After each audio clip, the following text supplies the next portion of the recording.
কই 5ই আগস্টের ব্যাপারে তো আমাদের মধ্যে কোনো মতপার্থক্য ছিল না। আমরা এক দফার আন্দোলনে তখন রক্ত দিয়েছি। অন্তর্বর্তীকালীন সরকারের কাছে বলবো, আমরা যেন আর ভুল না করি। 15 থেকে 17 বছর বারবার আমরা ভুল করেছি। 5 তারিখে বাংলাদেশের কোটি কোটি মানুষ চতুর্দিক থেকে গণভবন মুখে যে কোটি মানুষের উত্তর আন্দোলনের ঢেউ শুরু হয়েছিল, শেখ হাসিনা রেহানা যদি পালিয়ে না যেত, ওই গণভবনে থাকলে সেদিন দৃশ্য কি হতো গোটা দুনিয়া সেদিন দেখতে পেত।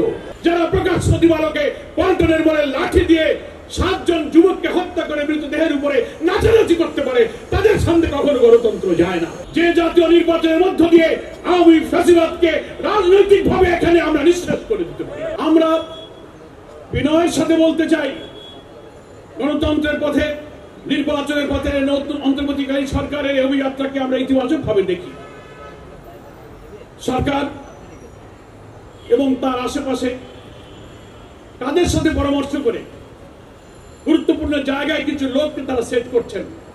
কোন সিদ্ধান্তে গুরুত্বপূর্ণ সময়ে তারা পলিসি মেকিং করছেন, কেন জনগণের আকাঙ্ক্ষার সাথে মিলছে না, কেন জনমনের ক্ষোভ এবং বিতর্ক তৈরি হচ্ছে। আমি আশা করব অন্তর্বর্তীকালীন সরকারের উপদেষ্টা পরিষদ সে বিষয়গুলোকে বিবেচনায় নেবেন। নির্বাচনের জন্য সকল রাজনৈতিক দল বলছেন অবিলম্বে আপনারা প্রয়োজনীয় ন্যূনতম সংস্কার কাজ সম্পন্ন করুন এবং নির্বাচনের রোডম্যাপ ঘোষণা করুন। আমরা ধন্যবাদ জানাই অন্তর্বর্তীকালীন সরকার সংস্কারের জন্য উদ্যোগ নিয়েছেন, অনেকগুলো রিফর্ম কমিশন করেছেন। ইলেকশন কমিশনের রিফর্ম, জুডিশিয়ারির রিফর্ম, কনস্টিটিউশনের রিফর্ম, পুলিশ অ্যাডমিনিস্ট্রেশনের রিফর্ম, সিভিল অ্যাডমিনিস্ট্রেশনের রিফর্ম, অনেক পদক্ষেপ আপনারা নিয়েছেন। ডিসেম্বরের মধ্যে সেই রিফর্ম কমিশনগুলো তাদের প্রপোজাল সাবমিট করবে। সরকারের কমিশনে এগুলো আলোচনা হবে এবং অবাধ, নিরপেক্ষ, একটা ক্রেডিবল, একটা ইনক্লুসিভ, একটা পার্টিসিপেট ইলেকশনের জন্য আপনারা একটা নির্বাচনের এবং সংস্কারের নীতি তখন বাস্তবায়ন করবেন। কিন্তু হঠাৎ করে সার্চ কমিটি গঠন করা হলো, ইলেকশন কমিশন তৈরি করার জন্য পদক্ষেপ নেওয়া হলো।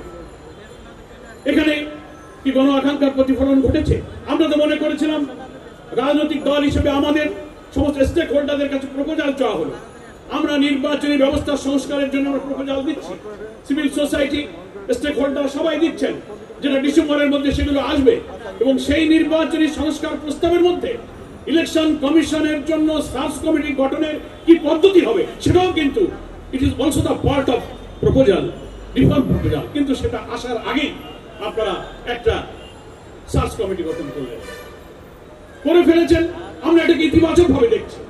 এটাকে হাজারো শহীদের রক্তদানের পরে এই নতুন অর্জিত বাংলাদেশে একটি গণতন্ত্রের পথে অভিযাত্রাকে আমি ইতিবাচক ভাবে দেখতে চাই, নেতিবাচক দেখতে চাই না।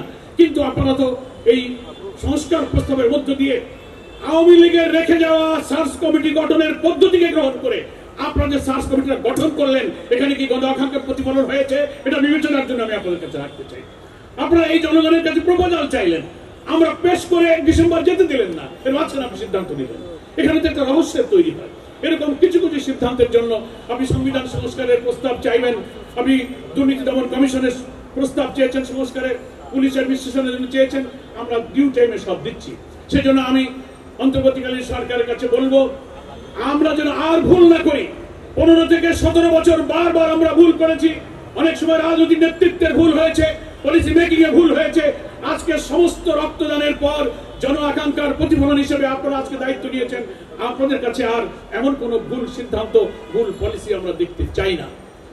প্রিয় ভাইরা আমার, আজকে তাই একটি রাজনৈতিক দলের প্রতিনিধি হিসেবে আমাদের আহ্বান থাকবে এই সরকারের প্রতি, দেশবাসীর প্রতি, অন্তর্বর্তীকালীন সরকারের এই নির্বাচন যাওয়ার যে পথ, একটি নতুন স্বাধীনতা, নতুন বিপ্লবের পরে আমাদের জাতির সামনে যে নিউ ডাইমেনশন, সেটাকে কি করে জাতির জন্য একটি নিরাপদ, সমৃদ্ধ, ক্ষুধা দারিদ্র্যমুক্ত, অন্নহীন, বস্ত্রহীন, নিরন্ন মানুষের দুঃখ দূর করে একটি চমৎকার সমৃদ্ধ বাংলাদেশ উপহার দেওয়ার জন্য শহীদদের রক্তের দায় আমরা শোধ করতে পারি, সেই বাংলাদেশ নির্মাণের জন্য আমাদের মধ্যে একটা জাতীয় ঐক্য, একটা চিন্তার ঐক্য, সেই ঐক্যের ভিত্তি হতে হবে। 5ই আগস্টের বিপ্লবের চেতনা হবে সেই ঐক্যের ভিত্তি। যারা ফ্যাসিবাদ বিরোধী আন্দোলনে দীর্ঘ বছর ময়দানে থেকেছেন, জীবন দিয়েছেন, রক্ত দিয়েছেন, তারা যে চেতনার ভিত্তিতে মাঝখানে এসেছিলেন, সব দলের মধ্যে তো দলের মতপার্থক্য থাকতে পারে, দৃষ্টিভঙ্গি, কর্মসূচি, কর্মকাণ্ড থাকতে পারে, কই 5ই আগস্টের ব্যাপারে তো আমাদের মধ্যে কোনো মতপার্থক্য ছিল না। আমরা এক দফার আন্দোলনে তখন রক্ত দিয়েছি, আমাদের সোনার ছেলেরা জীবন দিয়েছে। এখন জাতীয় পলিসি নির্ধারণে জাতীয় নির্বাচন সামনে আসছে, এখানেও আমি মনে করি ফ্যাসিবাদ বিরোধী আন্দোলনের মাঠে থাকা রাজনৈতিক দলের মধ্যে একটি চিন্তার ঐক্য এমন থাকতে হবে। অনেক নির্বাচনী কলাকৌশল আছে, জাতীয় ঐক্যের ভিত্তিতে আমরা এমন একটি নির্বাচনী পন্থা অবলম্বন করতে পারি যে জাতীয় নির্বাচনের মধ্য দিয়ে আওয়ামী ফ্যাসিবাদকে রাজনৈতিকভাবে এখানে আমরা নিঃশেষ করে দিতে পারি।